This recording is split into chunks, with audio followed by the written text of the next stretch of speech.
guhishurirwa amagambo yawe mana yacu bizana umucyo bigahabaswa ubwenge.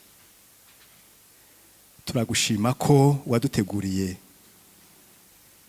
iki giterane, iyi conference, kuko ushaka kutwigisha kugira ngo tube abantu koko bigishijwe n'Uwiteka. Turagusaba mana yacu ngo muri uyu mugoroba uvugane n'imitima yacu kugira ngo ntitugume uko twari turi. Turagusaba rwose kugira ngo umwuka wawe wera abane natwe muri iyi session tugiye kugirana n'abatumirwa bacu, abashyitsi bacu. Umwuka wera atuyobore mu bibazo tugiye kuganira, mu biganiro tugiye kugirira ahangaha mwami munsi y'irehema. Turakwinginze ngo umurike mu mitima yacu, umurike mu bitekerezo byacu, maze tubashe kukumva, maze uduhindure mwami, duhinduwe nawe. Uyobore ibitekerezo by'abatumirwa ndetse n'abaza ko bateze amatwi, twese twunguke. Ushyira amagambo yawe asize amavuta mu kanwa kabo mwami, mu gihe baba bavuga basubiza ibibazo twateguye n'ibindi biza kuza, tuze kumva uvuganye natwe, kandi mwami utwigishe koko inzira zawe. Urakoze. Ntaba ari twe mwami, ntaba ari twe, ahubwo izina ryawe riba ari ryo uhicyubahiro mu izina rya Yesu. Amen. Amen. Reka nkuko tubivuga ngo ladies first, reka dusabe mushiki wacu Uwizeye Asnat gutambuka aze hano imbere, numwe mu batumirwa. Ushaka kwicara hano hagati? Hagati. Yes. Gomba kujya hagati rwose. Karibu. Yeah. Tugiye no kwakira umuvandimwe Fred Kiza. Karibu.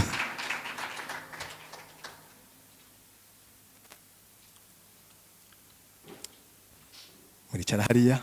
Karibu. Aba nibo batumirwa bacu. Ariko mbere yuko dukomeza, ndashaka kubanza kubabwira aba batumirwa. Munyemerere nanjye nicare ndababwira abatumirwa, hanyuma hari n'undi mushyitsi tuza kwakira mu bundi buryo bwihariye. Turi kumwe n'abatumirwa bacu. Uwa mbere nkuko nabivuze yitwa Uwizeye Asnat.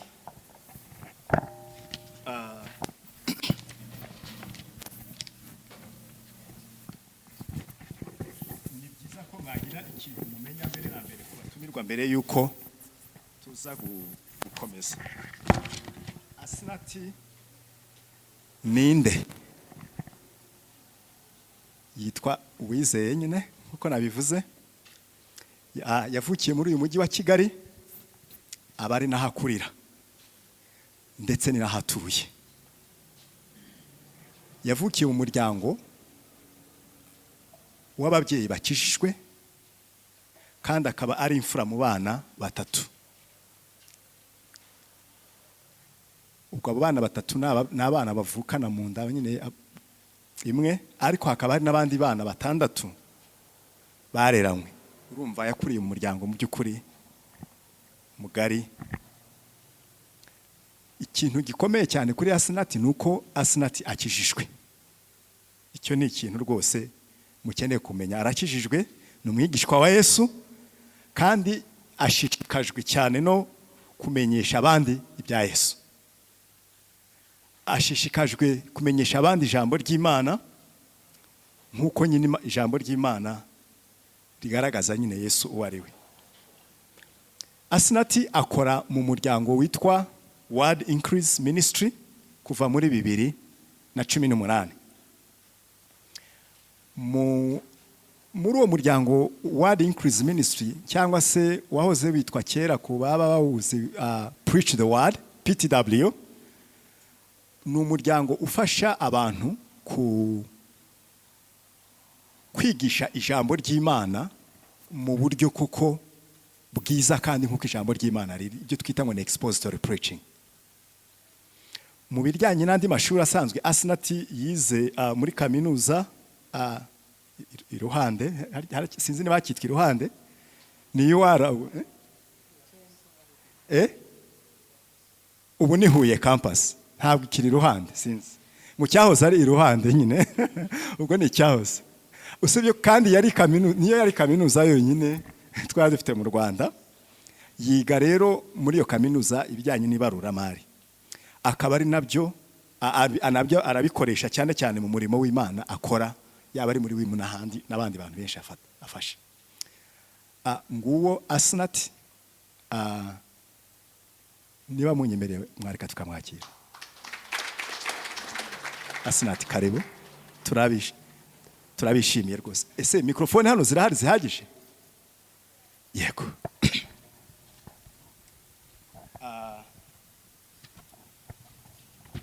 Mu byo navuze nimuza kumva mu by'ukuri hari ibindi wenda mwumva by'amatsiko wenda twanyu mushaka kumenya kuri aba batumirwa, yo free uza kubabaza rwose. Ni abantu b'abagabo cyane.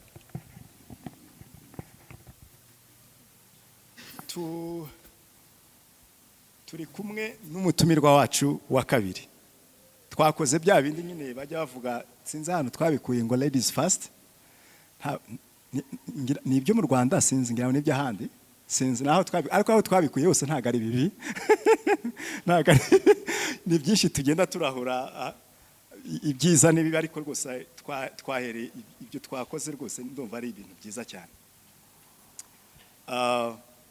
Undi mutumirwa wacu rero turi kumwe, nkuko nari nabivuze, yitwa Fred Kiza. Fred Kiza ninde? Icyambere nuko ari teolojiya mu by'ukuri wabyiyemeje. Ni umuntu rwose wiyemeje nyine ku bijyanye na teolojiya y'ijambo ry'Imana, ndetse akaba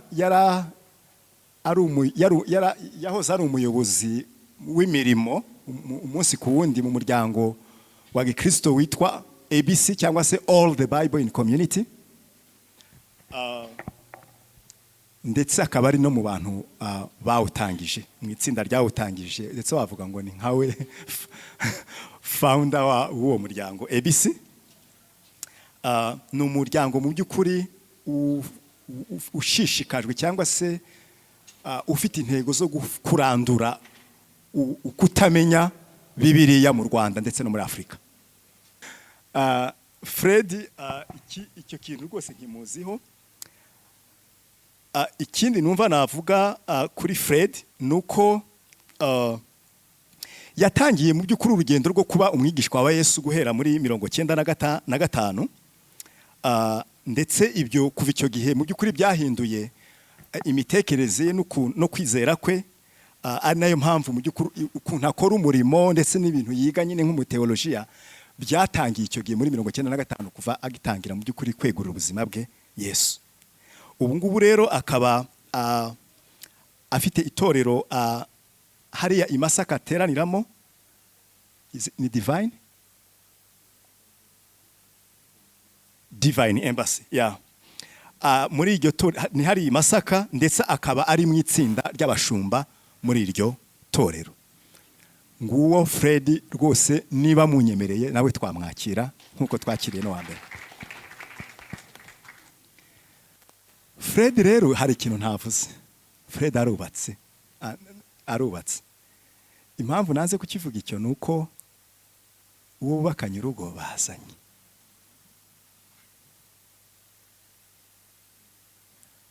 Uwo rero bazanye we rwose ndaza kumusaba ahaguruke. Yitwa umwari Mama Sasoni, afite abana 3 beza b'abahungu. Muruva mudafite amatsiko yo kubona umwari? Arahari, muhumure. Reka tumusabe Mama Sasoni rwose abasuhuze. Ndamusanga mu microphone. murakoze cyane. Amazina ni Umwari Ivona, ndi umubyeyi, umutware wanjye n'uriya. Ntabwo ari ubwa mbere nje hano, ngira ngo bamwe baranze ariko abashya nyine ntabwo banzi. Turabakunda cyane rero, Imana ibahe umugisha. Mwese tukamwakira n'amashyi menshi.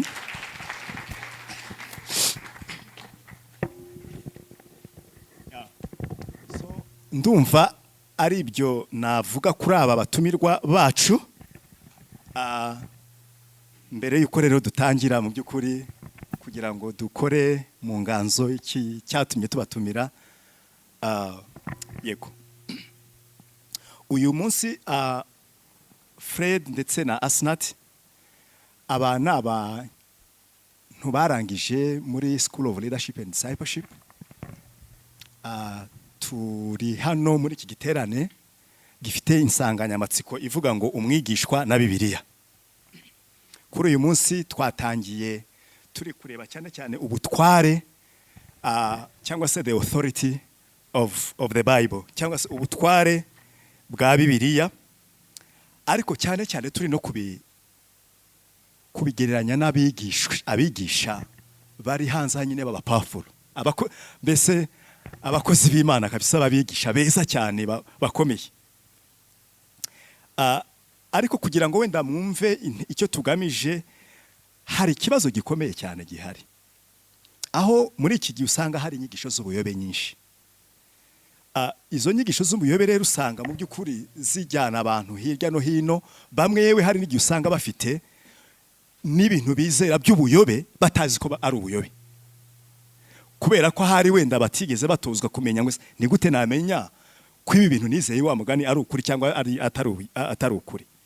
Rero abantu bamwe usanga batabizi ibyo byose ko hari inyigisho z'ibinyoma. Ikibaje nuko nyine nuko aho kugira ngo abantu mu by'ukuri bahugukire ibya Bibiliya, bajye kuri Bibiliya nk'urufatiro, usanga bajya kuri babigisha.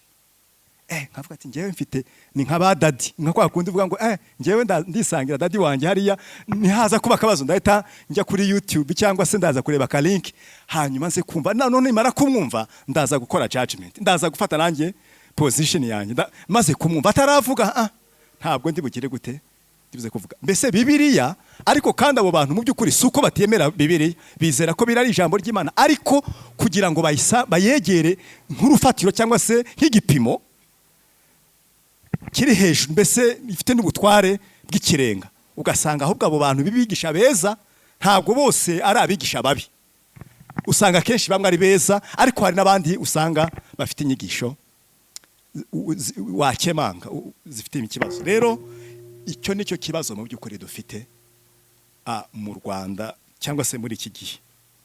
Rero inyigisho z'ibinyoma rero ni nyinshi, zifite amoko atandukanye, rimwe na rimwe ugasanga ntitunazimenye.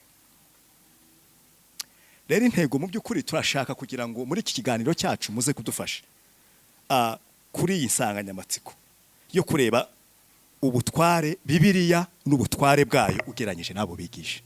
Nicyo twifuza ko muza kudufasha. Rero mbere y'uko rero ntangira, ndifuza ko mu by'ukuri mutubwira buri wese, mwabanza mukatubwira ko tugiye kuvuga kuri Bibiliya, mwabanza mukibwira aba bantu ni uruhe rugendo rwanyu na Bibiliya, kuko mugiye kuba muvuga Bibiliya cyane. Murakoze. Biracyari disfest.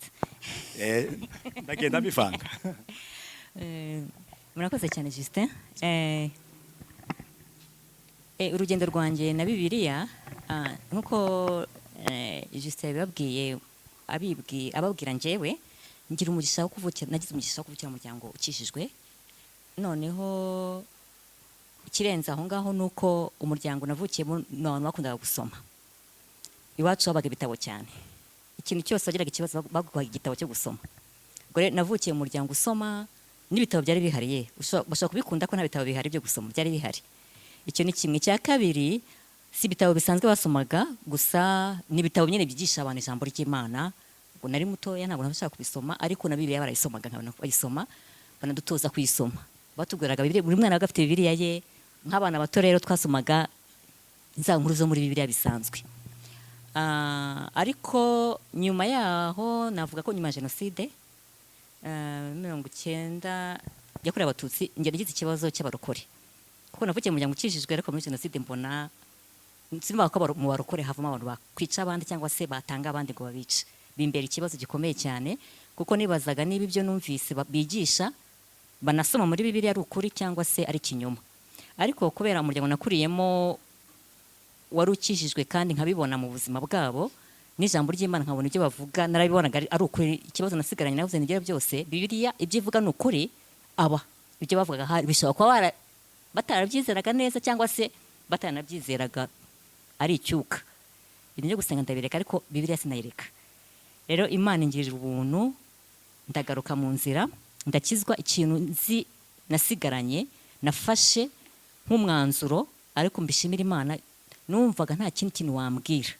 ko umva kutizera abarokore byatumaga ntizera ibyo bavuga cyane ngo mbiha agaciro ariko noneho kwizera ijambo ry'Imana nkumva ko ijambo ry'Imana ryose narireka byose narivuyeho ibyo birivuga ari ukuri kuko narisomaga nabonye ndisoma n'ibitabo wenda nabonaga mu rugo bavuga cyane inkuru n'ubuzima nkumva ko byavuye mu ijambo ry'Imana nkumva hose ntabwo nigeze mbishidikanya numvaga ko ari ukuri rero byanteye inyota yo gusoma Bibiliya rero muri uko gusoma ibitabo hari igitabo kimwe cyabaga mu rugo cyitwa Mon Ami la Bible ni igitabo cyanditswe n'abantu muri Ligue cyangwa abasomyi ba Bibiliya cyankundishije Bibiliya hahandi nyine kivuga ko Bibiliya ari inshuti yawe Bibiliya yahindutse inshuti kuri njyewe ikintu cyose washobora kuvuga ntabonaga muri Bibiliya mbese byamaye kumva Bibiliya ariho hantu honyine ho kwizerwa uvanyeho wenda ibyo wenda umuntu aba yarabonye n'amaso ye cyangwa kumva bihabanye n'ibyo Bibiliya ivuga ariko bo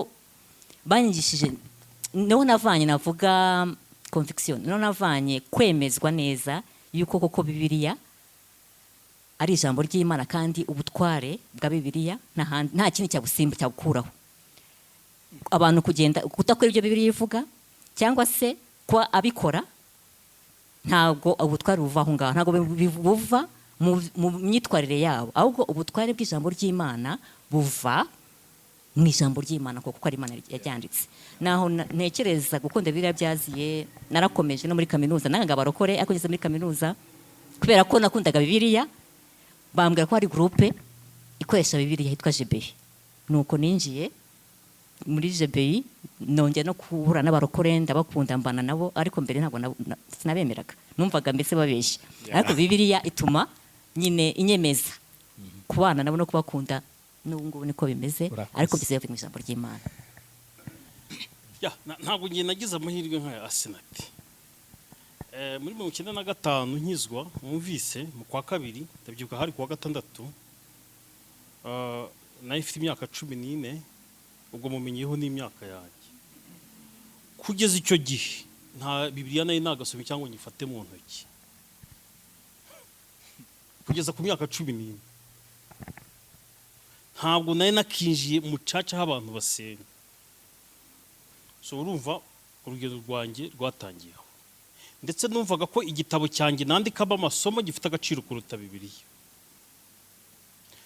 hari abasore abo muri quartier banywaga itabi bimwe basuguta bazaga kusaba urupapuro abanyeshuri babaga bafite impapuro zo gusuguta so urumva nitwe twafashaga banywa itabi kubona aho basuguta bashyira itabi ibi byo gusuguta hano murabizi ndabona muri batoya benshi ni ugufata itabi ukayishyira mu gipapuro bakarinywa nuko banywaga icyatsi twakuriye mu cyaro so noneho ubwo nkababwira rero igitabo cyanjye rwose gifite amapaje make ntabwo ushobora kuba harimo note zanjye cyokora hariya hari Bibiliya nagenda tugacamo urupapuro mukarukoresha kunywa itabi urumva kugeza ku myaka 14 ngiye nuko nguko nayo imeze ntabwo nayizi ikintu cya Bibiliya oroha Imana isange rero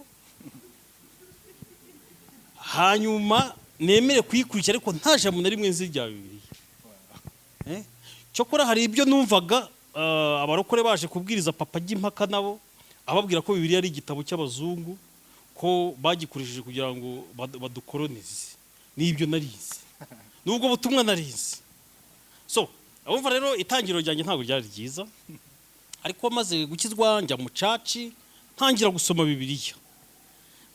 Bibiliya ku itadowa bya bintu bashyiragamo parafini nkagera gutya nkasoma Bibiliya gutyo ntangira kujya nsoma Bibiliya nsoma igitabo cy'umugenzi ubwo 95 96 nuko natangiye gusoma Bibiliya. Nta muntu umwe wangishije gusoma Bibiliya, nta nubwo nigeze numva mucaci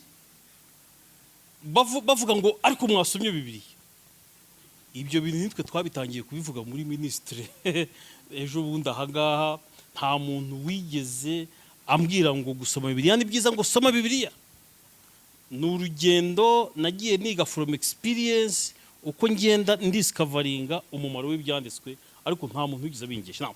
Maze gukizwa rero imyaka ya mbere nka 10 n'ingahe, nyine numvaga bigisha bagati kwambara jeans, uwambara jeans ntazajya mu ijuru, ugatinya kwambara jeans cyangwa ibintu nk'ibyo, ugatinya no kuyigura. Ubundi bakavuga mbese ibintu nk'ibyo, doctrine nk'izo zivanze, doctrine z'umusaraba zifatanye no kwambara amajinsi, zifatanye n'ibyo ngibyo twakuriyemo twese mbese nguko. Noneho niga muri kaminuza ngira ngo aho Justandi anzi, nagize ububyutse mu mutima, noneho ntangira kubura amahoro, nkumva nta mahoro mfite, ntarasobanukirwa neza ibintu by'ukuri. Numvise ndambiwe kuba mu rujijo, kuko ntabwo nari ndi sure ku bintu hafi ku kintu icyo ari cyo cyose. Hari nari maze imyaka irenga 10 n'ingahe nkijijwe. So ntangira kujya nkajya nsenga ndira, mbwira Imana ngo ndashaka gusobanukirwa ukuri, ariko ntabwo nari nzi ko uko nabigenza, uko abantu bavugaga ibintu bitandukanye. Imana ikingura umuryango, njya mu Bible college, ndabanza niga imyaka 3. Imyaka 3 nize mu Bible college, ntabwo nashakaga degree, cyangwa nashakaga ijambo. Niga full time, nkuko benshi hano mwiga cyangwa mwize full time, niko nize full time Bible. Ndaje imyaka 3 njya kwiga indi 3, noneho ubwo ngira ngo niga ngo bazampina degree, hanyuma niga indi 3. Kuva icyo gihe ntabwo nari narekera kwiga. Mpora niga Bibiliya. Mpora niga Bibiliya. Nguko urugendo rwanjye. Murakoze cyane. Mukiri aho, nkuko insanganyamatsiko y'uyu munsi ivuga ko turi kureba ubutware bw'ijambo ry'Imana, tubigeranya n'abigisha bakomeye ba Bibiliya.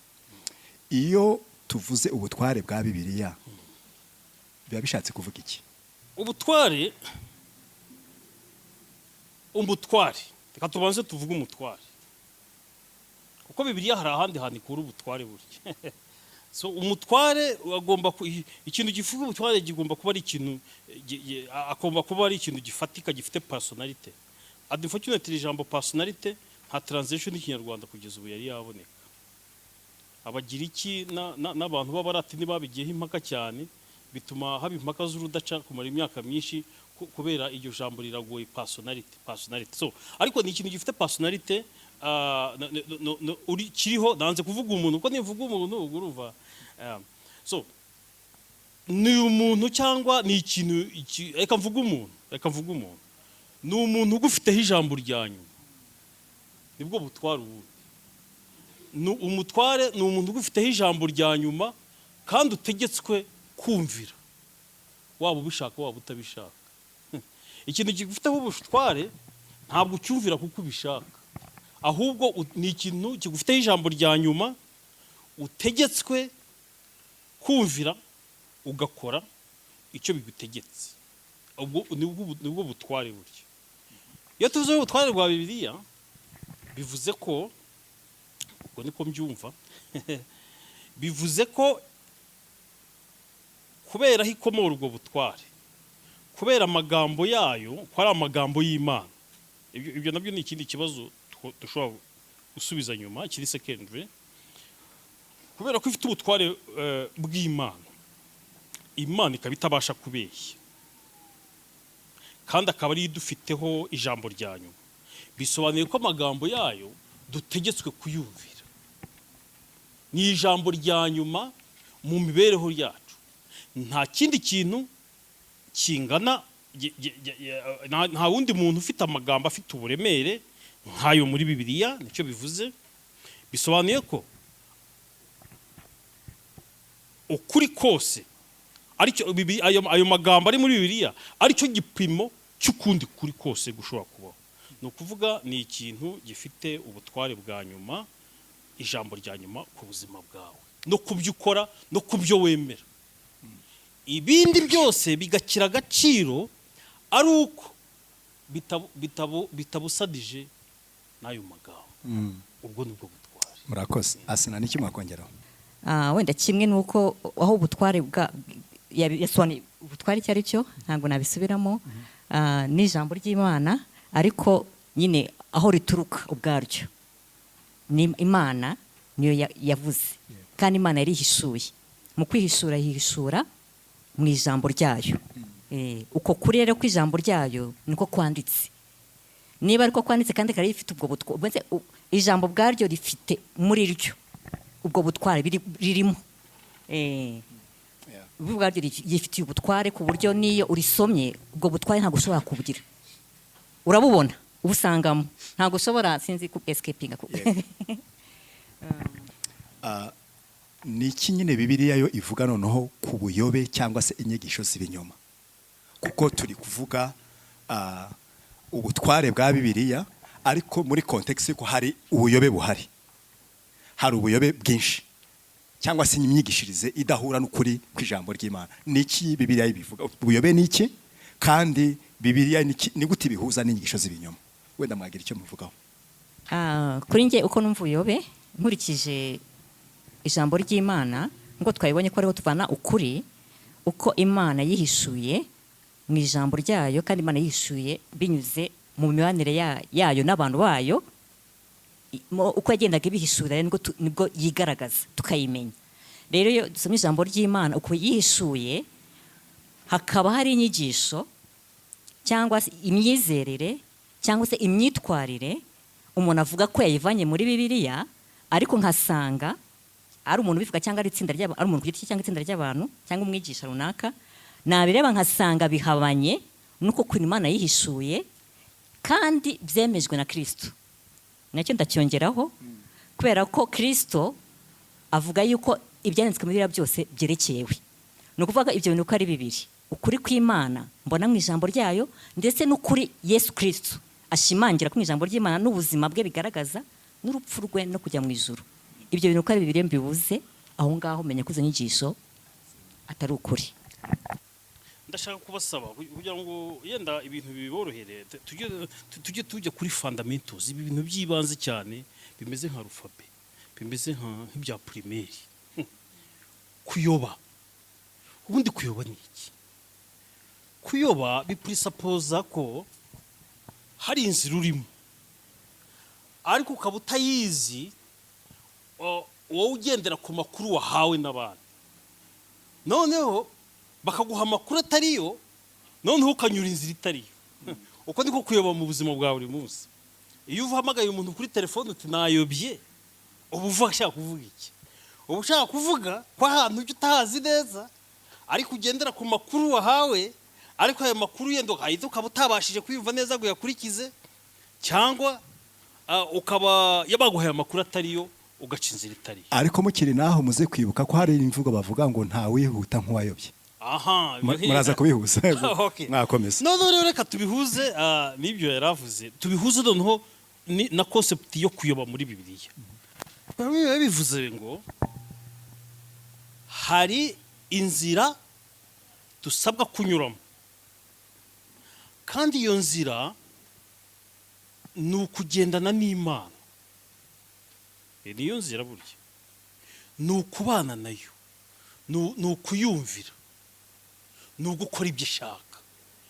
Noneho hakaza umuntu akakubwira amakuru yo kujyana n'Imana bihabanye n'iby'Imana yavuze.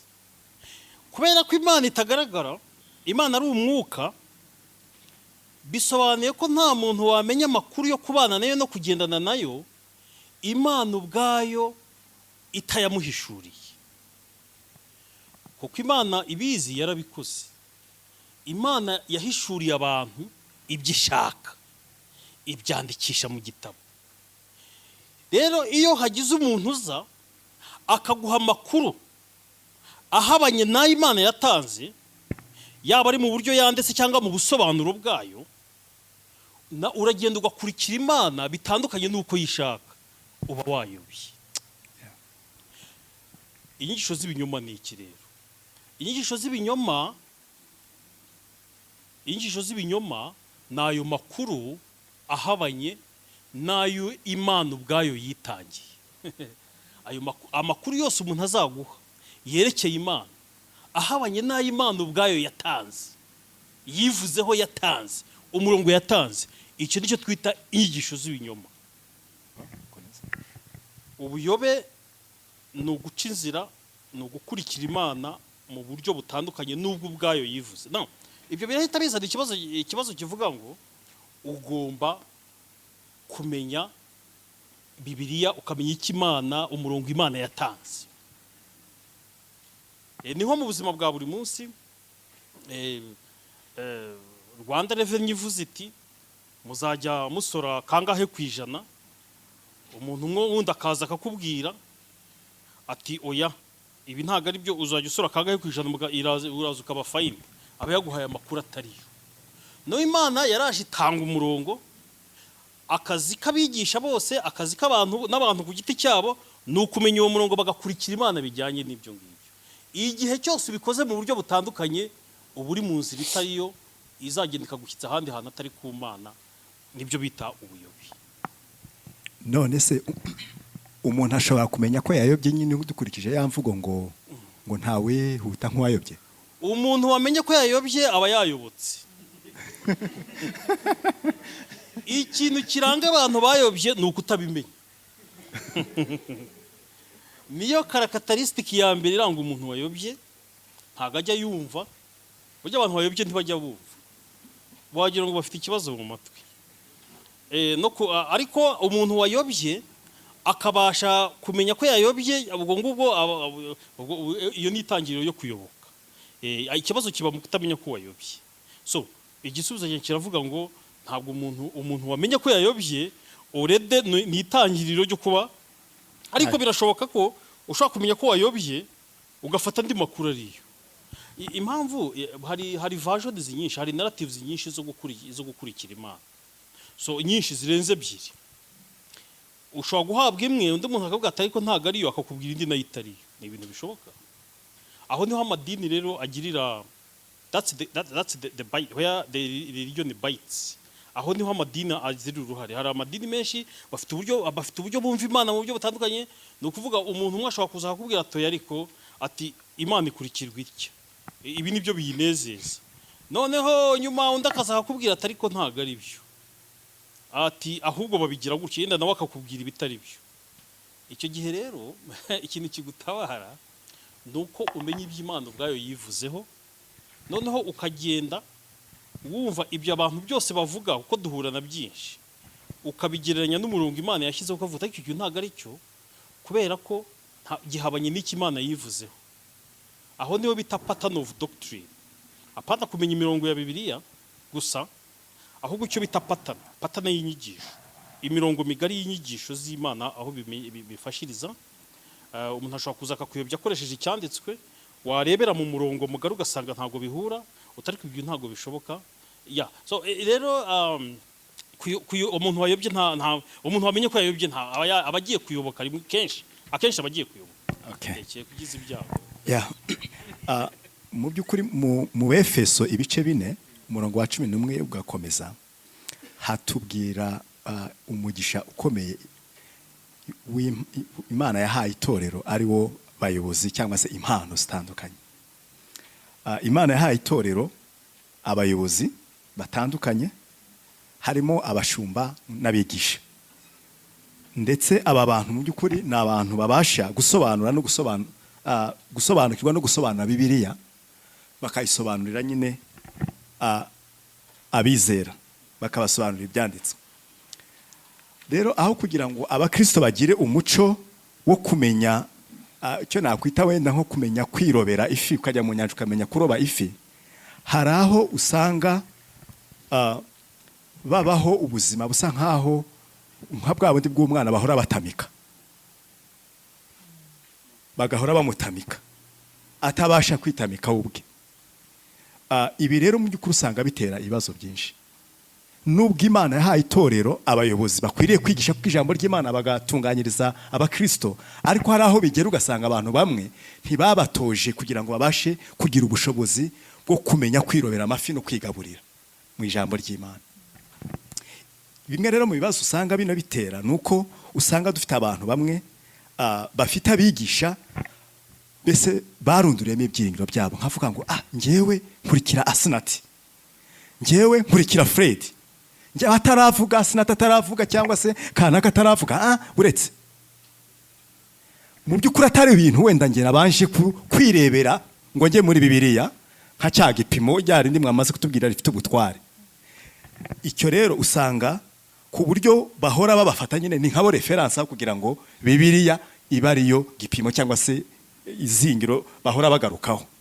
Ikindi kibazo nuko usanga dufite n'ikindi cyiciro cy'abantu ntashaka kugira ibintu mu by'ukuri ahagazeho runaka atarabanza kujya gukonsilita Asina harya ibi biti, wamara kugira icyo uvuga cyangwa se Fred n'abandi bigisha beza yamara kuvuga nka bati okay noneho ubu nanjye mbonye icyo kuvuga, ubu nanjye nahangaha mpagaze, ariko atari ukubera ko yagiye muri Bibiliya ngo agisangemo. Asina ibi bintu byose maze kuvuga ni iki mwabitubwiraho mu by'ukuri? Ni ikibazo kibabaje ko navuga kuko icyo gihe tuba nuvuga abo bigisha baba bataye inshingano zabo Imana ibavugaho n'ubundi muri Bibiliya, kuko n'ubundi icyo cyanditswe mu Befeso kigaragaza uburyo abantu n'impano Imana yatanze kugira ngo batoze abo bantu Imana yabahaye kwigisha ko yabahaye iyo mpano kugira ngo nabo ubwabo babashe kumenya uwo bavuga bigisha Kristo, ndetse nabo ubwabo babashe hagati yabo kuba bashobora nabo kumuvuga. Rero ntekereza ko birababaje, icyo ni ikintu cya mbere kuba ari aho ngaho tubibona ko birahari. Icyo ni kimwe, ariko nanone tugashima Imana yuko abo bigisha, kuko twese kugira ngo dukizwe nuko hari uwatubwiye turabakeneye. Kumva ni ikintu Imana Yesu yabwiye abigishwa be ngo mugende mwigisha abantu, mubigisha kumvira ibyo yategetse byose. Numva ko turabakeneye, ahubwo se ni gute banyigisha? Baranyigisha koko nanjye kubona yuko aho bari kuvana arimo kwa kuri Imana yagaragaje, nabo bari munsi butware bwabo ku buryo nanjye ndabigiraho, nanjye mbigiraho. Ni nk'ababyeyi, umwana natanze urugero rw'ukuntu nakijijwe. Ibyo wigishijwe nibyo ukora. Niba rero warigishijwe n'ukwereka yuko uwo muntu ari we ugomba kureberaho, ari ugomba gukonsilita, niko ubuzima bwawe buzagenda. Aho rero numva ngo birababaje ko byakubaho, ariko igisubizo nuko twabigarutseho na Fred yabivuze, ubimenye nyine wamenye yuko utari mu nzira ugaruka ukamenya yuko ukuri kw'Imana nta handi hantu kuri mu ijambo ryayo, niho hari ubwo butware. Niba umwigisha ariko kwigisha, aho ukabona ko ari kukwigisha ntari kukuyobora kujyana aho ngaho hatuma ubutware bw'Imana bubona, icyo ni ikibazo. Ubwo rero wasaba Imana ikagushoboza kubona guhindura umwigisha, wahindura umwigisha ugufasha aho ngaho ngiye ku muntu uri kwigisha. Noneho wowe ku giti cyawe rero, wowe ukurikira uwo muntu, hari ibintu bibiri ushobora kuba ufite ikibazo. Ikibazo kuko twese Imana iraduhamagara, kandi duhamagara wakoreza Abefeso cyane. Abefeso batwereka ishusho yo gukizwa kwacu. Umuntu Imana amagara ku giti cye, ariko ukamushyira no mu muryango. Byombi Imana irabikora. Turabizera uretse ku giti cye n'urugingo rwa mugenzi we, ariko twese dukoze umubiri wa Kristo. Rero uko Imana yaguhamagaye nkawe. Imana yaraguhamagaye urakizwa, maze gukizwa rya jambo wumvise ukaryizera niryo rikomeza kugukuza. Rero niba atari ryo uri gukurikira, ugakurikira umuntu, aho haba ufite ikibazo. Biba bisaba ko ukurikira ibya jambo wumvise, ukiza ko uko winjiye muri Kristo nako ukomeza. Winjiye ute? Wumvise ijambo ry'Imana, uraryizera, urakizwa. Niba ryo wumvise, Fred yavuze neza cyane, hari amakuru. Niba warumvise amakuru nyayo avuye mu ijambo ry'Imana, ubwo rero niko ukomeza.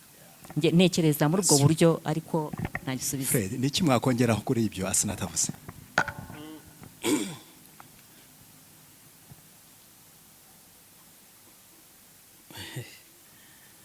ibintu by'umwuka ahantu bigorera ni uko abantu hafi bose bashaka kwigira experts. Aha niho hantu bigorera. Ikindi ni abantu bagenda basa nkaho bavumbura uburyo bwo kumenya Imana, ariko Imana itigeze ivuga ko ariko abantu bayimenya. Si ikintu cyo kwihimbira uburyo ariko Imana itigeze yo ishyiraho, ikintu cyo kwihimbira umurongo Imana itigeze iteganya. Aho hantu niho hari ikibazo gikomeye. Umuntu akavuga ngo ngiye ku musozi ndamarayo iminsi 10 zavuye namenye Imana. Ntabwo Imana imenywa gutyo. Imana okay, ibyo nabyo ni byiza, ariko ntabwo ari bwo buryo buri standard.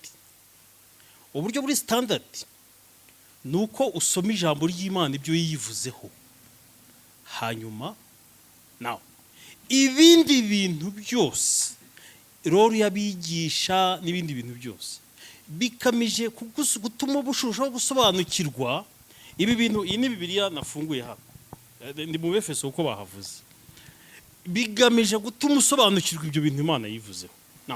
Iyo process yo gusobanukirwa aho ngaho ngira ngo niho hari rusingiye. Iyi process yo gusobanukirwa isaba disciplines nyinshi. Icya mbere isaba foundation nzima.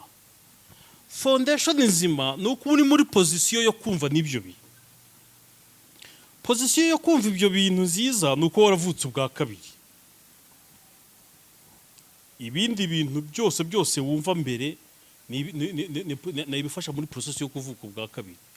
Kumva ijambo ry'Imana waryumva rikakuzura mu bapfuye, none ubwo ukavuka ubwa kabiri.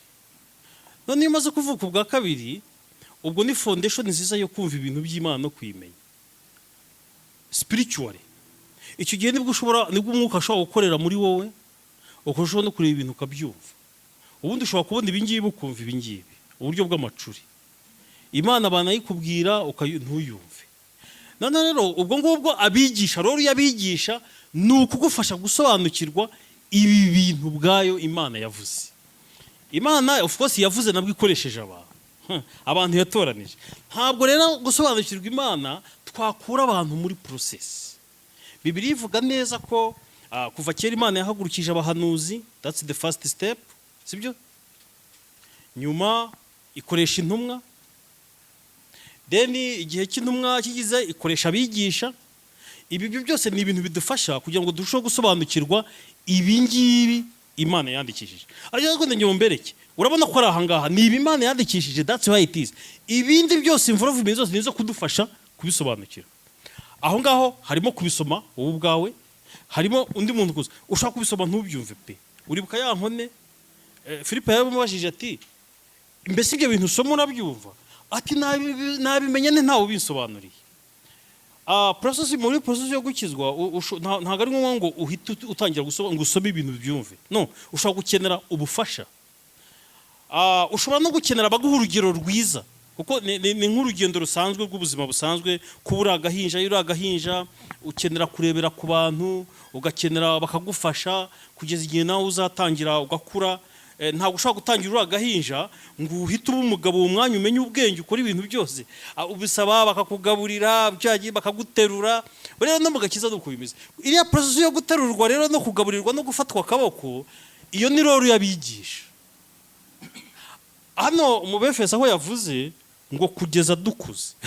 Iyo rero tubaze gukura, nawe ugomba kubasha guhagarara ku maguru yawe, kubasha gusobanukirwa, ukabasha kumva.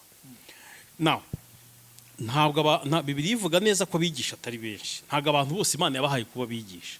This is another problem. Umuntu wese kumva yaba umwigisha. Ibi ngibi bitandukanye n'umurongo. Yakobo yavuze neza ati ntabwo abantu benshi, ntabwo ariko bahamagaye kuba bigisha. So ntabwo abantu bose ariko bashobora kuba bigisha. Ariko Bibiliya bigaragara ko Imana yashyize abigisha mu itorero. So abigisha it's okay as long as bigishije ukuri. However, nubwo Justin atabivuze ntekereza ko byari yabitekerezaga, abantu b'Ibereya ni rwo rugero rwiza.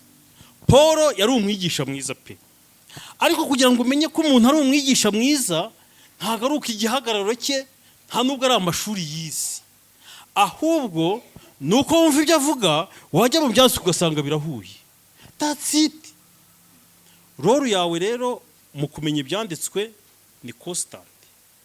Iyo ngiyo ugomba kuba ubasha gusoma ibyanditswe, noneho izindi nyigisho zose uhawe n'abigisha ukabasha kugenda ugereranya n'ibyanditswe uti mbese ibi bintu koko nibyo. Ntabwo ari imagination yo mu mutwe, ahubwo iyi niyo pattern. Hano niho hari pattern mu byanditswe. Ibindi bintu byose biba validated n'iri jambo riri ahangaha.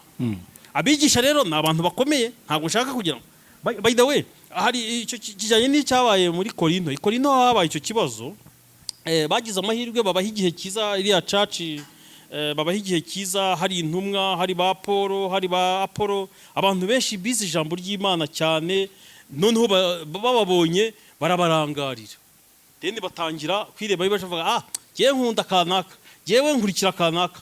Paulo arabacyaha.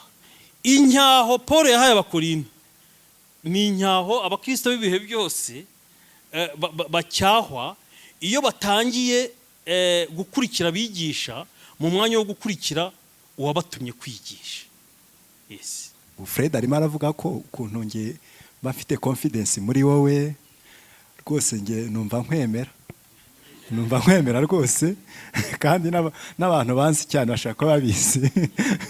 Nabwese ugiye gusenya se ko ntazajya numva ibintu uvuze, ngomba kubanza kujya kuri Bibiliya ati Fred nawe rega nawe ashaka ko yamera nk'abandi bose. Ujye ubanza ujye kuri Bibiliya mbere yo guhita ufata ngo uhite umira ibintu byose avuze, bisa nk'aho ari byo wari urimo uvuga.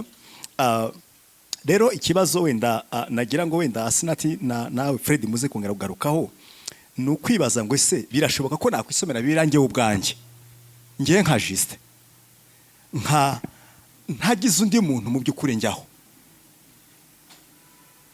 nyuma yo kubona koko ko Imana yahaye itorero abigisha ni ingenzi, bafite umumaro, bafite icyo bamariye abantu mu kubigisha. Ariko se badahari, birashoboka ko njyewe ubwanjye najya muri Bibiliya nkayisoma nkayishingikirizaho nkumva ndi okay, ndetse nkumva ndashikamye mu murongo w'ibyo kwizera n'inyigisho nzima?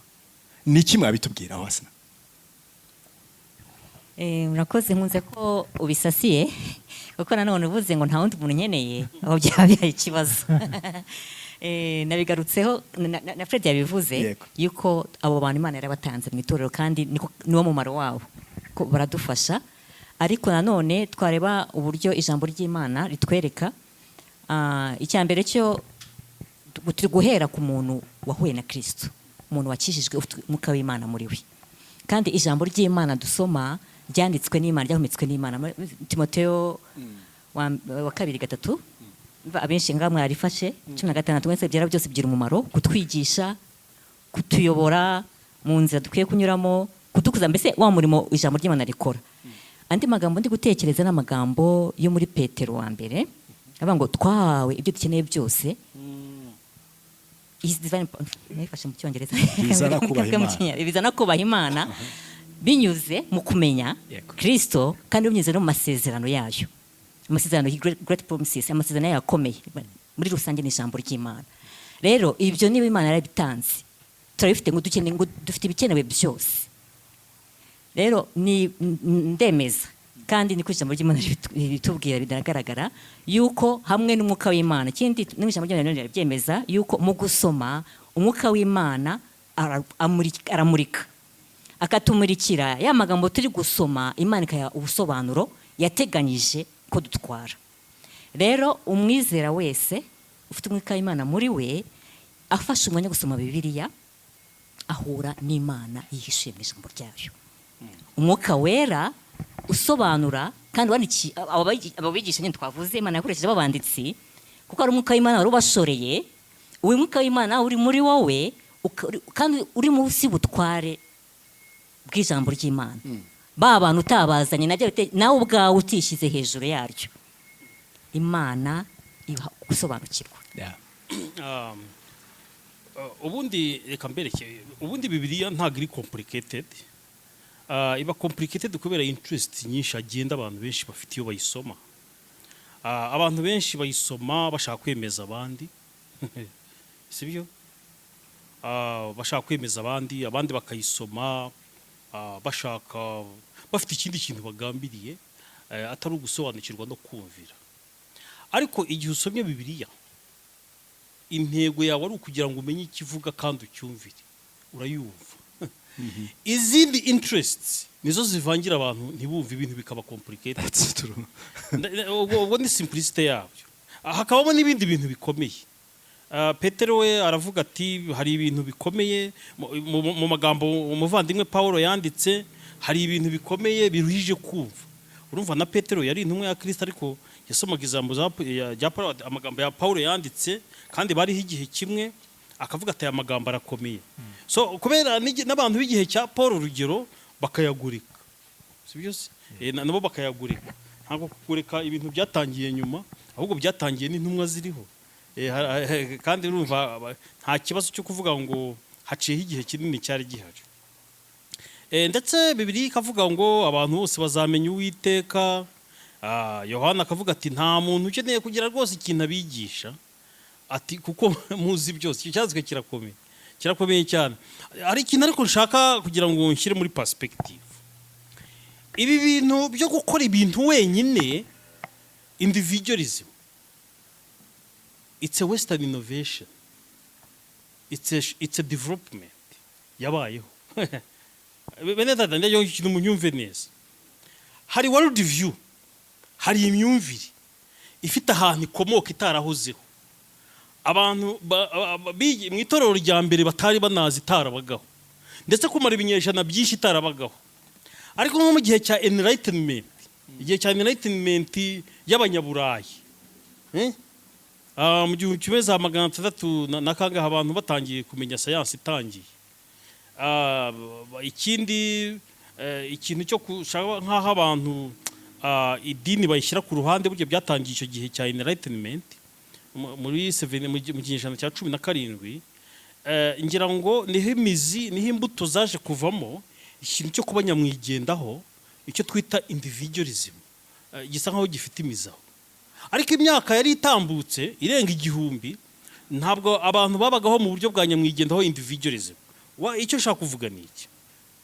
Ni uko isomye Isezerano Rishya ndetse na mbere, iki kintu cyo kuvuga ngo uragenda wenyine, ngo wige wenyine, we wenyine, iki kintu cya wenyine, iyo concept ntabwo ubundi iriho. Mu Isezerano Rishya hariho gukorera ibintu ukabikorana n'abandi.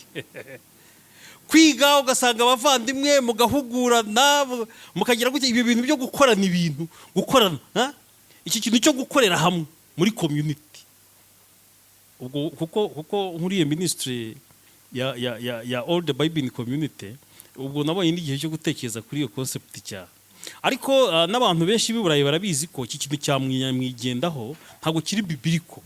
Kuba nyamwigendaho ngo urakora wenyine, uriga wenyine. Yes, ugomba gufata umwanya wawe wonyine ugasoma. Ariko reka mbabwire, ntabwo ubuzima bwa Gikristo ububaho wenyine. Ubundi ni ikintu cyo kwiga ijambo ry'Imana, ni ikintu gifite public aspect. Uburyo Paul yabwiye Timoteyo ati akamwihanangiriza ku maintaininga public reading of scripture, abantu guhura bagasoma ibyanditswe hamwe mu buryo bw'iteraniro, mu buryo bwa community, gukorera hamwe one another. Ibindi bintu bitari ibyo ni ibintu dukomora mu badukoroneje, kuko dukunda imico yabo cyane. Abantu benshi hano wasanga bashaka kujyayo, abandi baragiyeyo bakamarayo igihe. Twese dufite contact, dufite exposure twagizanye n'ibihe bihugu, noneho tukagira twakira imico ya individualism. So ikintu cya individualism ndashaka kukidiscuss kuko ntago kiri biblical. Yes, ugomba kugira umwanya wawe wenyine ugasenga, ariko ibifatanye n'ubuzima bwa Gikristo harimo by the way no gusobanukirwa birushijeho, ni ikintu kiba muri context n'abandi ba. Igihe mwateranye muhugurana, nta muntu umwe bene datareka mbere.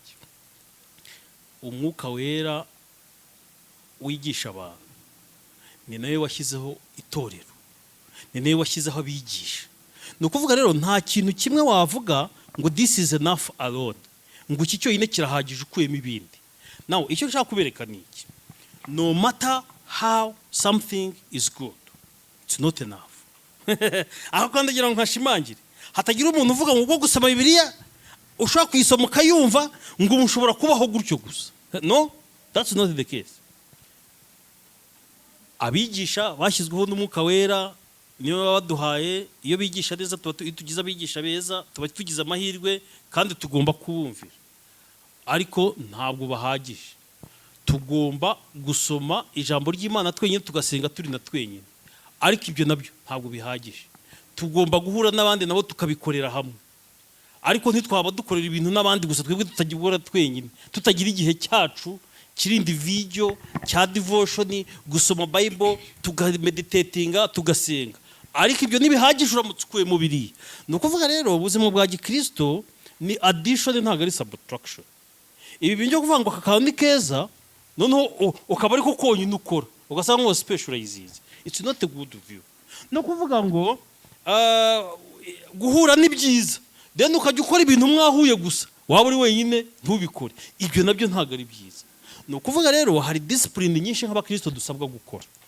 Ariyo mpamvu natinze, Petero yaravuze mu rwandiko rwa Petero ibice Petero wa kabiri, right? Let me look at this kugira ngo mbone. Yeah, yes, Petero wa kabiri igice cya mbere guhera ku murongo wa 5. Aravuga ngo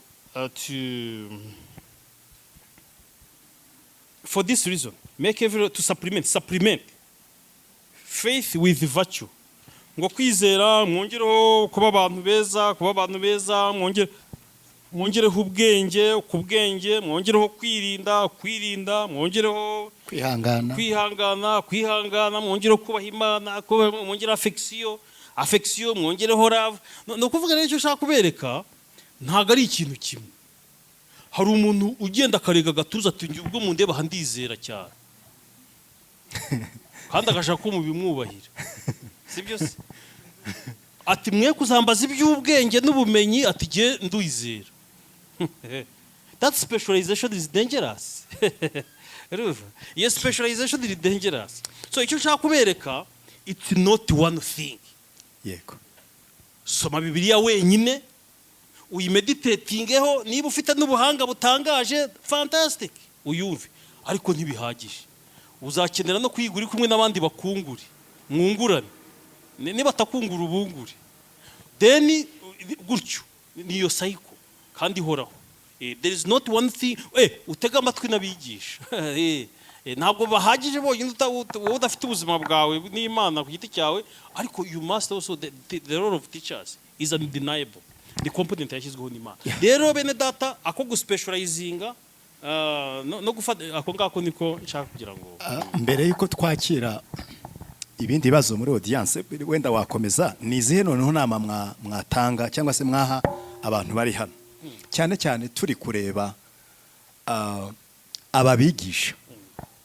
Tubonye abantu b'Iberoya ko nubwo Paulo yigishaga kandi ari n'umwigisha mwiza, ntibagarukiragaho, bakongera bakagira gute, bakadiginga, bagacukumbura, bakabati ibi noneho Paulo yavuze uziko byari byo, uziko bihura n'ukuri. Nizihe rero nama mwaha abantu duteraniye hano, cyane cyane usanga mu by'ukuri bareka izo nshingano z'abantu b'Iberoya, bakumva ko ngewe kanaka yavuze kandi ntuzi neza nibyo yavuze niba ari ukuri cyangwa atari ukuri, kuko byombi birashoboka. Ababigisha beza amahirwe twaba dufite nk'itorero nige baba bigisha ukuri, ariko batigisha ukuri cyaba ari ikibazo. Ni nabyo bibazo turimo ngubu. Leta yahagurutse rwose iri gufunga amatorero, kandi bimwe mu bibazo bihari n'abantu bagira gutya ngo ngo rwose ngo turumva Imana ngo yatubwiye. Nizihe nama mwaha abantu mwatubwira, Denasi nataka tubwira mbere ko twakira audience. Sasa reka ibintu bimwe buriya hari igihe tutazaho ibintu biva. Ubundi kera itorero ritangira, nta muntu wa questioningaga intumwa 12 nta muntu wagiraga ibibazo ku byo zivuga, kuko hari impamvu nk'ebyiri kandi Yesu niwe wazisize kugira ngo mbese ibintu kugira ngo bizorohe bagendanye nawe, sibyo se? Ntabwo ari inkuru bumvaga, sibyo? Ntabwo ari ibintu bumvaga gusa, ahubwo bari ibintu bigihe ibintu bibera i Kigali se ntitubizi. Yerusalemu ni umujyi muto, urumva movement ziri nuzi ibintu bimaze imyaka 3 biba, abantu baterana bari kumwe, abantu barababonaga bari kumwe na Yesu. Inyuma Yesu aho agiriye mu ijuru, noneho basigara hari ikintu gikomeye cyane cyabaye cyagaragaza ko ubuswaye abo basigiye ikintu cyo gukora ibitangaza, noneho bakavuga ijambo hakaba n'ibitangaza, noneho bikahita biconnectinga na Yesu. Now noneho rero intumwa ntawazishidikanyaga. Kubera iki? Kubera iyo immediate connection na Yesu. Nta n'umuntu wavuga ko zibeshya ntago abantu bazishidikanyaga. Ariko dore ikintu cyegeye hamaze gucaho igihe abantu bigisha batarabanye na Kristo, ahubwo barimo bagenda amakuru bahawe ndi bavuga amakuru y'abahawe n'intumwa, akazi kasaga nkaho gahindutsemo gake. Mbere akazi kari uguhamya Kristo wazutse, abantu bamuhamya baramubonye, yarabahaye ubutware bumeze gutyo. Noneho intumwa zimaze gupfa, ikintu cyagisigaye ahubwo ni ukwigisha amagambo y'izo ntumwa zanditse neza, ukabasha kuyasobanura, the task of interpretation, ikintu cyo kwinterpreta. So urebye imyaka myinshi ishize kuva intumwa zipfuye, abigisha bafite task, bafite inshingano yo gusobanura neza ibyanditse. Ntabwo ari authority bafite ifite ukuntu imeze nk'intumwa, no authority yo kubasha gusobanura ibyanditswe neza. Bisobanuye ngo abantu ku giti cyabo nabo bagomba kubasha kwevarura.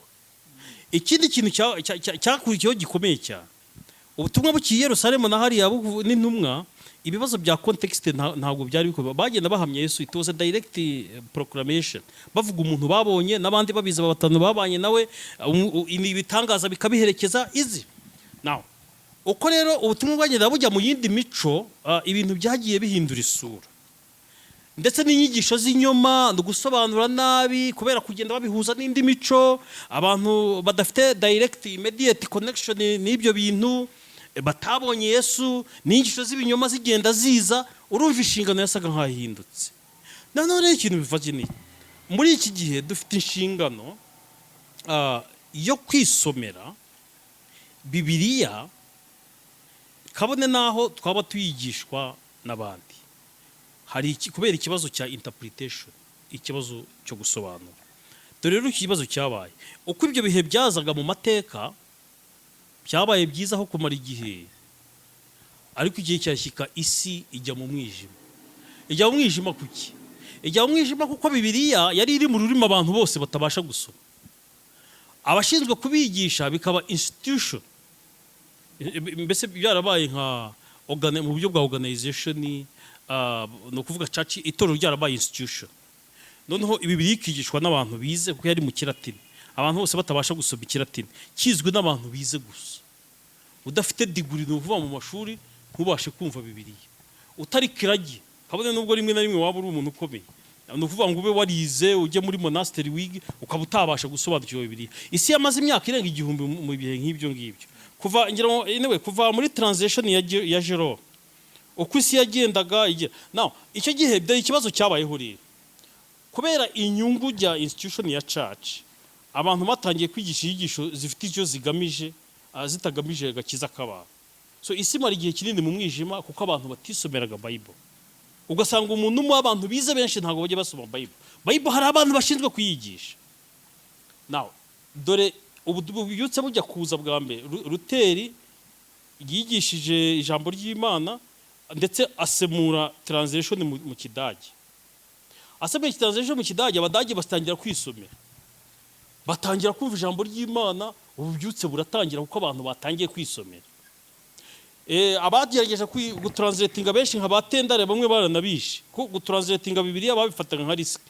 Batabana bajya kwisomera Bibiliya, ibintu bizagenda gutyo, ubutware buzagabanuka bujye mu bantu, cyangwa se bazayigoreka bakavuyo. So ariko ibyo bintu byose ikintu byakoze ni ugutuma itorero rijya mu mwijima. Ububyutse bwatangiye kuza, by the way twakomeje mureba, Bibiliya itangiye kujya mu rurimi abantu bose bumva natural, bagatangira kwisomera bakabona umucyo nabo bakiyumvira ibyo Bibiliya ivuga. Nawe uwo murongo twagize amahirwe urakomeza aho Bibiliya ziri mu ndimi zacu. Ni ikintu cyiza cyabaye mu mateka Bibiliya kujya mu ndimi zacu.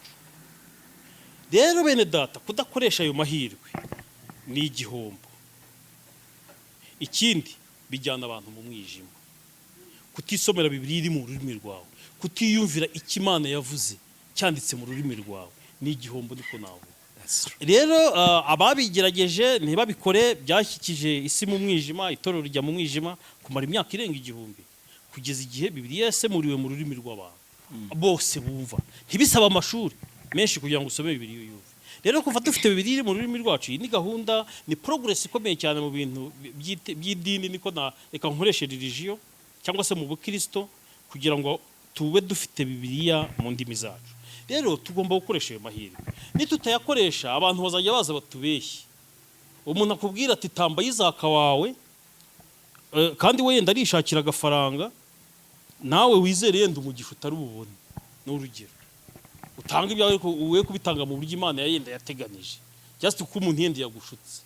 Ntabwo ndimo gukora statement ugutanga, mbikoresheje nk'urugero.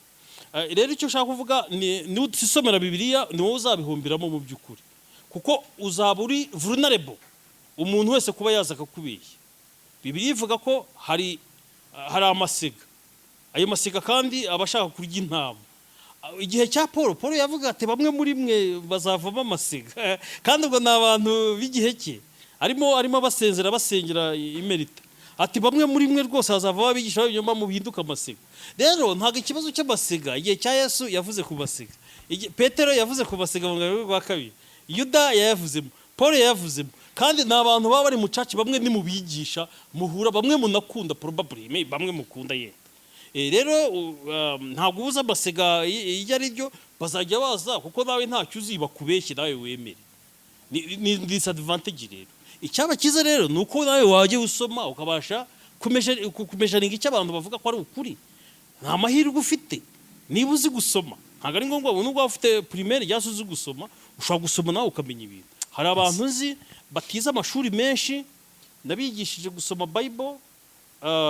Igihe nigaga Bible college nzana icyo kintu cyo gusoma Bible ukayisoma yose, ikintu cyo kuyisoma yose. Baratangira bayisoma inshuro nka 15, ariko ntagiye kubabeshya. Ntivuga abantu barimo barandusha Bible we. So rero wowe usomye Bibiliya yose ukayisoma nkuko ntabwo ushaka kuvuga amazina, bamwe mu bantu nigishije gusoma Bible yose bafite primaire nta mashuri menshi bize, ntagiye kubabeshya.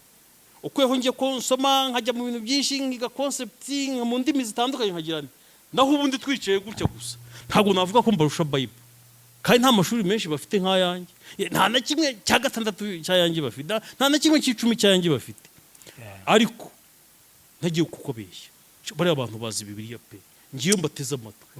Ikindi yo bigisha ntabwo njye numva bigisha ikinyoma.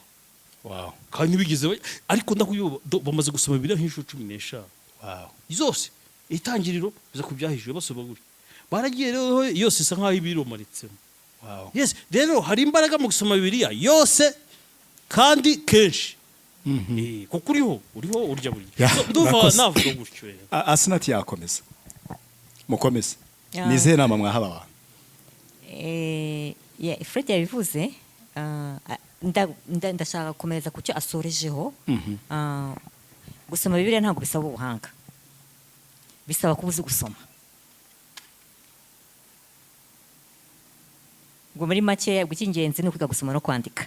Icya kabiri ni umugisha kuba Imana yari yatwishuriye ngo tujye ntabwo Imana itatwishyuriye ntabwo twayimenya. Iyo ubwayo yafashe iyo initiative iratwishurira, irangije n'ibyo yishuyeho kuri twebwe irabyandikisha. Turabifite. Icya gatatu dufite Bibiliya mu Kinyarwanda yakivuzeho. Rero dusome Bibiliya. Dusome Bibiliya. Ikindi yabivuze mu mwuzuro. Ntabwo ari ugusoma utaruka. Akivuze neza. Ibyo navuze ni ukuri. Amashuri icyo yongeraho ni ukujya ikuzimu cyane wenda kurushijeho wowe utabonye, ariko ukuri ni kumwe. Rero gusoma Bibiliya ukayisoma ikaba ubuzima. tumenya umuntu gute iyo twamuhaye umwanya turamusobanukirwa niba koko dushaka kumenya imana kandi imana yaratwisuriye duhe umwanya ijambo ryayo tumenye iyo mana turahura nayo tuyimenye ibya bibazo byose twavugaga ahangaha bizakemuka. hari ibintu Fred avuze ngo mwakomeza mugafata ngo nitutisomera Bibiliya tuzaba vulnerable. Ndetse anavuga yuko mu by'ukuri aya masega Yesu yavuzeho ba Petero, Paulo, Yuda bose bavuze kandi bakavuga mu by'ukuri ko ari abantu bazaza baturuka mu itorero muri twebwe mu bantu nyine ba bandi bizera. Hari n'ikindi bavuze ngo icyiza nuko rero kugira ngo ibyo bintu tubashe kubitabara nuko nawe nuko nanjye mbasha kugira ubushobozi bwo kwisomera Bibiliya. Rero mwakoze cyane. Mbere yuko tuza kugana ku musozo hari ibindi bibazo biri muri audience. Tutarajya mu bindi bibazo nshaka kuvuga ntago mabwire yenda ngo kereka yenda abimana yahamagaye kuba bigisha muri mwe kuko birasaba akazi kenshi cyane na dedication kandi abantu baba bakeneye kugira ngo ibintu byinshi kugira ngo njye kwiga Bibiliya hari ibintu bimwe mu mutwe wanjye nahebye ndavuga ibi ngibi ndabiretse ngiye gukurikira kumenya Bible n'ibinyica nzapfe nimbaho nzabeho. Ni decision ikomeye nari mfashe ndabyibuka nakiranye nayo igihe kitsaho usa nkaho nyime ariko muri mwebwe niba hari umuntu hano Imana wumva afite umuhamagaro wo kwigisha ijambo ryayo hari ikintu nshaka kubabwira kugira ngo mukigire go ntabwo ari ikintu washyikaho mu mwaka umwe nta n'ubwo n'ikintu washyikaho mu myaka 2 ariko ushobora gutangira maybe mu myaka 5-10 ushobora kuba umaze kugendaho nka 2%. Ubwo niba uzabaho igihe kirekire n'ikintu ni ukumenya ngo ntabwo itorero rivutse mu gihe cyacu sibyo se cyane. Na Paulo ariho ntabwo yavugaga ko ni gake yavuze ati ibi narabihishuriwe ariko akenshi yaravugaga ngo ibi tubabwira ni iby'abahanuzi bavuze. Urugero yandikira Abaroma ndetse na Timoteyo afite ukuntu yasubiraga inyuma akerekana ko ubutumwa bwe bufite foundations mu by'abahanuzi bavuze. Yesu nawe yari faringaga ku bahanuzi ati ntimwari mwasoma icyo Yesaya yavuze ati ntabwo mwumvise icyo Dawidi yavuze. Mu bintu by'ubutumwa bwiza ntabwo harimo innovation cyane ibintu byo gushaka kurema gashya. Ngira ngo niyo temptation abantu benshi gushaka kuzana akantu gashya ntabwo ari uko bimeze. Uko n'intumwa ko zavugaga ngo uhereye kuri Samuel kugeza ubu kugeza ku bahanuzi wa nyuma ibi bintu tuvuga barabivuga. So usanga rero mu ijambo ry'Imana hari pattern imaze igihe Imana yubatse igihe kinini tutagomba guhindura. Ahubwo ni ibintu tujeho kubasha task y'abantu bigisha ni ukubasha gufata ibintu by'icyo gihe byabwiwe abantu ba kera tukabasha kubihuza n'igihe cyacu. Ikintu rero bisaba niki ibyo nababwiye ko ari urugendo rurerure ni ukumenya ko atari twebwe twigishije bwa mbere hakabamo ko guca bugufi ukamenya uti jewe ntabwo ari njye wigishije bwa mbere. Hashize imyaka 2000 itorero ririho hari isezerano rishya hari isezerano rya kera ariko kweho n'ibyo hari icyo babivuzeho mu myaka 2000 ishize. Hari ababeshye hari ababivuzeho ukuri noneho ugasesengura iyo history yo kwigisha ni ukuvuga ukamenya ubundi abakurambere bacu ariko bo kwizerwa hari abantu babizerwa abigisha beza ibi bintu babivuzeho gute. Rero urumva dufite igicucu cy'abahamya benshi mu bintu byo kwigisha ikintu cyo kwigira nkaho ugiye kuvumbura nkaho wowe ari wowe usa utangiye iyo concept muyibagirwe muzabwire n'abandi muzabwira ko bayibagirwe kuko nicyo gituma abantu baza inyigisho z'ibinyoma kenshi. Turakoresha pattern twahawe kandi iyo pattern hari abantu bayigerageje neza kurusha abandi abo nabo tubatega amatwi aho bibeshye tukahareka kubasha kumenya ko bibeshye nabyo ntibyoroshye. Hari abigisha benshi bigishije benshi hari twita church fathers urumva aba bakurikiye intumwa babigisha bakurikiye intumwa bamwe bazizi abandi baza babazi abandi baza babazi kugeza aho hashize imyaka myinshi. So nukuvuga hari pattern kandi nagiye kubabeshya ibyo bintu biri documented, nkanjye ndabifite hano byose, ibintu byinshi byanditswe muri iyo myaka. So rero ubundi ikintu cyaba cyiza niba wigisha ujya wigisha ni uguha umwanya kumenya, ukabiha umwanya uhagije, apana ibintu byo gukubita ubangura, kubera ko ntabwo mu kwigisha harimo ibintu byo kuvuga ngo ndategura iminota 30. No, ni ubuzima bubaka bwo kwiga no gusobanukirwa igihe kinini, hakabamo gushirika ubute, hakabamo kuinvestinga time, hakabamo kuinvestinga icyo ufite cyose mu kugira ngo usobanukirwe ukuri pattern mu buryo buri deep. Ushobora kujya deep cyane, ushobora kujya deep gahoro, ushobora kubimenya ku surface, ariko ukajya deep bishoboka gahoro ujya deep, nibwo ushobora kwigisha ijambo uryumva, sibyo? Ukabasha kumenya ibinyoma, nubwo ibintu havanzemo akanyoma gato bikomplete, ukabasha gukuramo ukamenya ukuri ko gutandukanya n'ikinyoma, n'igihe ikinyoma cyaza kinyegeje cyane kiyambitse ishusho y'ukuri, kuko Satani bumenye ko atari ikigoryi. Hari igihe azana ukuri akakinyoma kaza, urumva, hari igihe ikinyoma zakaza yacyambitse ishusho ukabona ni ukuri. Ibyo bintu rero bene data, kugira ngo ibyo bintu kugira ngo ubashe kubisobanura, ubashe kumenya ngo ahantu hari ikinyoma, biragusaba kuba usobanukiwe ubwiru bw'ukuri. Kandi ntago ari ibintu uzerekwa wagiye gusenga gusa. Gusenga ni byiza, atagira umuntu yumva nabi, ariko ntago bihagije. Hari ibindi bintu byinshi Imana idusaba gukora twamaze gusenga cyangwa turimo no gusenga, ibintu nk'ibyo. So ni patana rero, ndagira ngo ikintu nkibabwire, sibyo? Sinshaka kubaha ibintu uko kakwera akanya gato ngo mubyumve nabi. So nduva nakongera hako.